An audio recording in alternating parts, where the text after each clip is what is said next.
Today we are on day 10 for trust.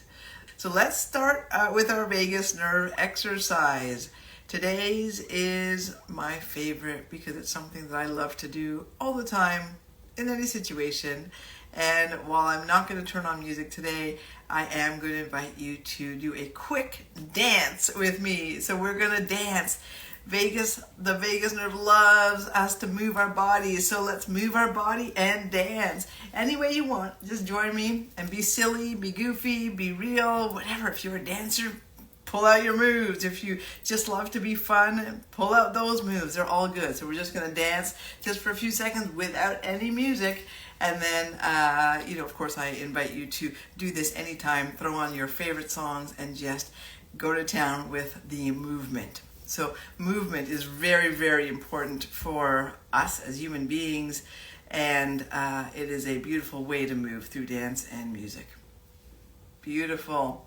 Thank you for joining me in that.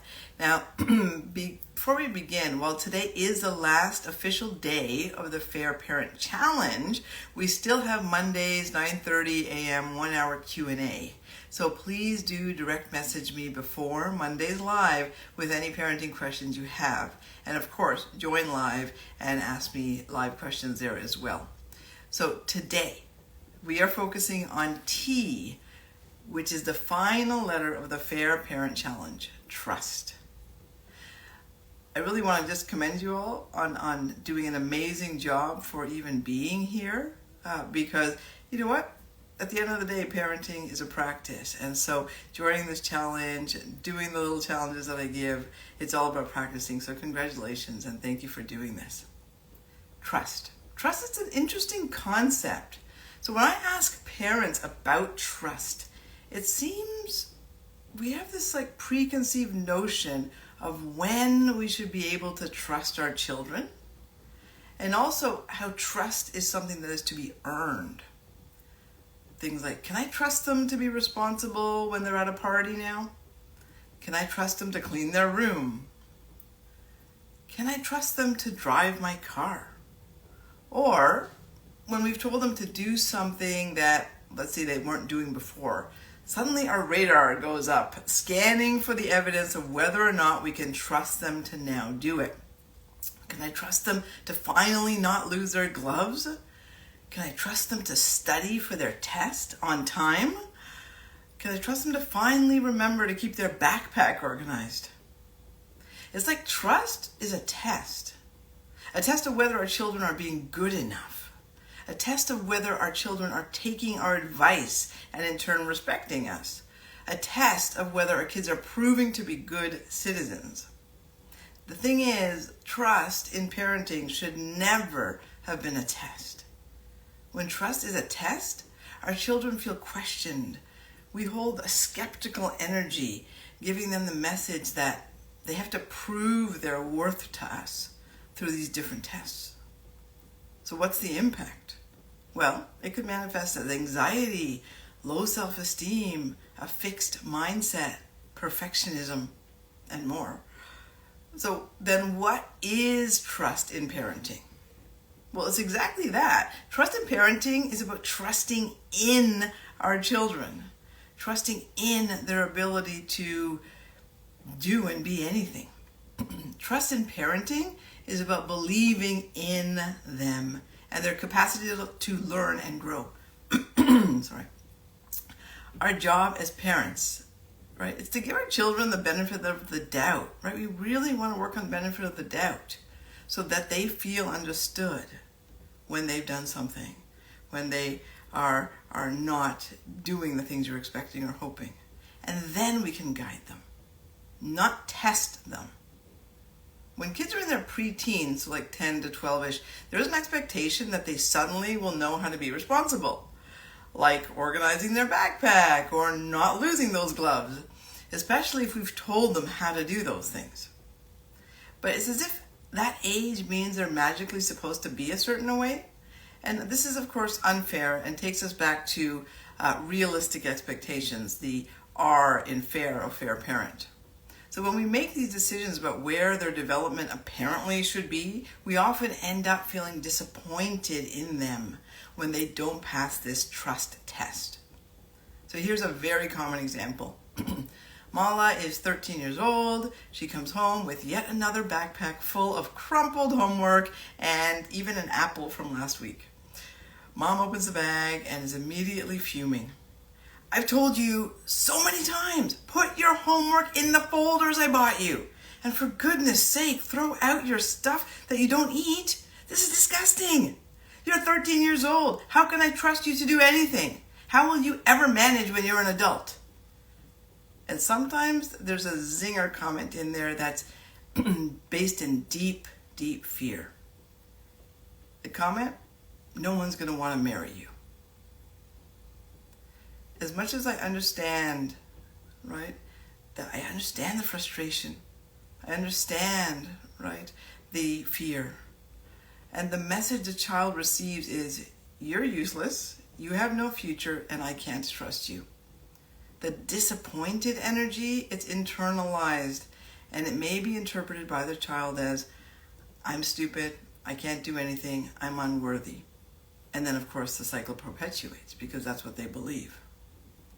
So there ends up being this real disconnect between you and your child, often leaving them believing that they have to figure life out through, let's say, social media, comparing themselves to their peers, or on their own when they need you the most. Now, I really am not aiming to guilt anyone here. I get that it sounds like that, and I am not. I know we guilt ourselves as parents a lot. What I am aiming for is to really bring home the reality that learning how to parent effectively is a learned skill. And with any learned skill, we will make mistakes as we're learning. That's okay. We're not supposed to know how to do this. Right? That's the beauty of repair, which I will cover on Monday. Okay, so when we shift from viewing trust as a test of whether they're good or bad to trusting in their capacity to learn, then we can stay present and help them gain the skills they need, even if it does take a few tries. Okay, now this next part of trust may surprise you. Trust, it's not just about us trusting in our children, it's also about our children trusting in us. Trusting us to see them and soothe them, and trusting us to be able to handle what they throw at us. One of the fastest ways to lose a child's trust in us, well, when we can't handle the truth. Our children, in the very early years, they do tell us when they did or didn't do something. Now, if we react unfairly, let's say with a huge emotional reaction, or with disappointment in our tone or disapproval, they no longer trust us because our response was overwhelming and usually experienced as scary and unfair. So what's the consequence?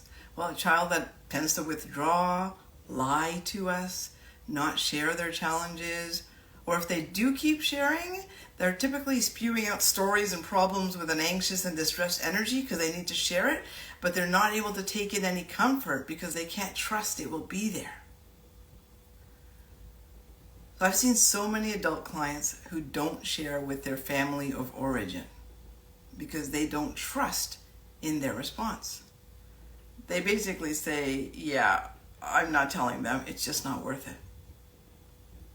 Ask yourself, can your child trust that you can handle their distress, their dysregulated state, their feedback, their difficult disclosures, when they did something wrong for the 8th time, or when they need to share something hard with you, like a not so great mark on a report card? Just in case you're still wondering, why do they have to trust us exactly? So they come to us, and so we can, yes, even if it is the 8th time, figure out how to work it out with them. We need to be their safe space so they have a solid foundation to develop unconditional confidence in themselves. Now, how do we help them trust us? Well, the good news is that it's just by practicing being a fair parent. Each challenge I gave you, each day of this process has been a way to build trust. Right? And this is the key to building trust. Trust is a combination, honestly, of all the fair parent letters. Because when we practice being a fair parent, our children know and feel our trust, and know and feel they can trust us to show up for them the way they need. When we trust in our children, we're saying, I believe in you. When we practice being a fair parent, we are also saying, I've got you and you're safe with me. When we put this all together, we help our children feel secure, feel like they belong, and feel supported to take courageous steps, which to me is the formula for unconditional confidence. Trust is the essence of the habit of heart. Remember the habit of heart? From day 6, when you tell your child, I've got you, you're showing them they can trust you are there. You're safe with me.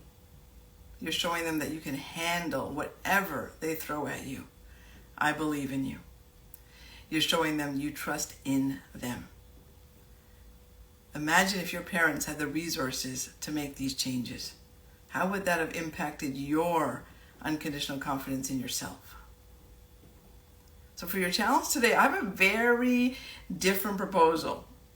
Our kids get report cards every few months from the age of 6-ish till 17. They have no choice. They are reported on because that's the system adults created.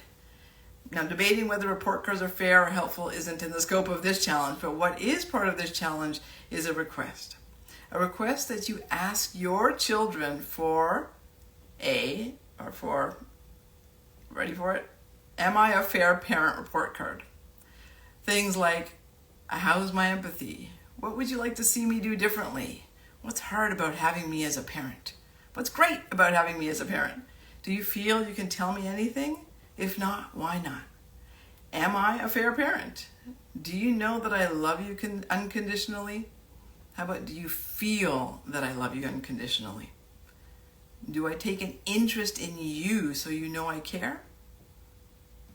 Do you trust me? Do you think I trust you? Do you think I believe in you? Now, this may at first be seen as a trap by your child. They may question, why are you asking for this? And this is what you can say. Because I'm aware that I have a lot to learn when it comes to parenting, and I'm trying. So it'd be really helpful to get your feedback so I can work on these things. This isn't about you being mean to me, by the way, or telling me off. This is about really letting me know what works and what doesn't, so we can have a great relationship and I can be a great parent for you. Now, this challenge can be interesting and fun, but one caveat, please do not ask for a report card if you can't handle the truth yet.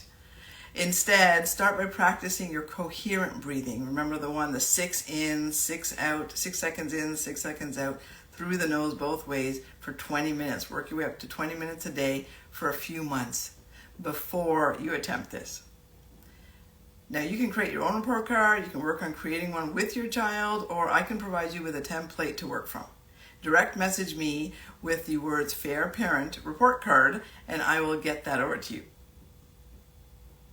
All right, so I'm sure you weren't expecting this challenge to end with a report card from your kids, right?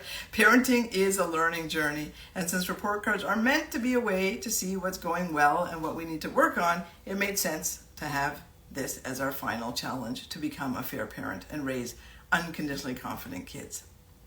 Thank you for spending the last 2 weeks with me again.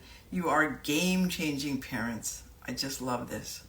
See you Monday for our 1-hour Instagram Live Q&A at 9:30 a.m. I've got you and I believe in you. Bye.